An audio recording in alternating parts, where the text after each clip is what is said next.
द्वापर जुगर शेष समय प्रभास तीर्थर घंच जंगलरे एक वृक्ष मूलरे विश्राम नेउथांती स्वयं भगवान श्रीकृष्ण।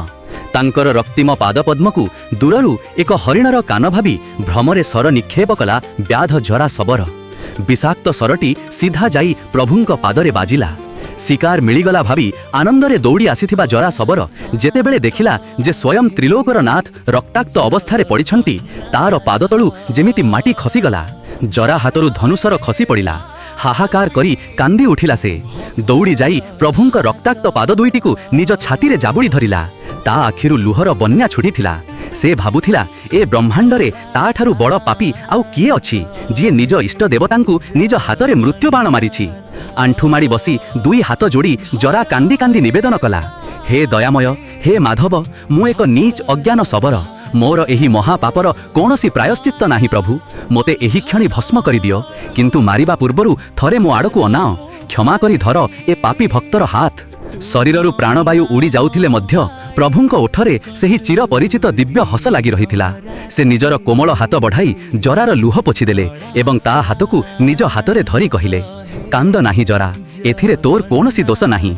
त्रेताया जुगरे मु राम अवताररे तोते बाड़ी रूपरे लुचि करी मारिथिली।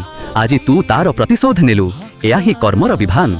तापरे प्रभु एक महान वरदान देले। से कहिले, कली जुगरे मोर एही अर्धदग्ध हृदय ब्रह्म पुरीर महोदधि कूଳରେ दारु रूपरे आविर्भाव हेब।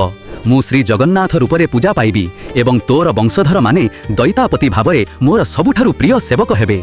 सबुदिन पाई तो वंशज माने ही मोर अंग सेवा करिवे।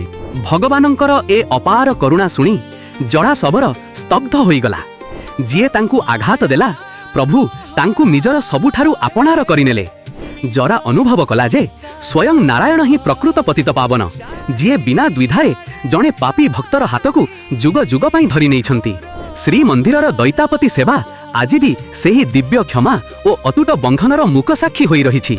हे जगन्नाथ प्रेमी भाई ओ भौणी माने, जदि एही भावपूर्ण कहानी आपणक हृदय को टिके भी छुई पारिछि, तेबे आपणक निज परिवार इकोभर्सर एही 22 पाहाच यात्रारे आज ही सामिल होई जांतु।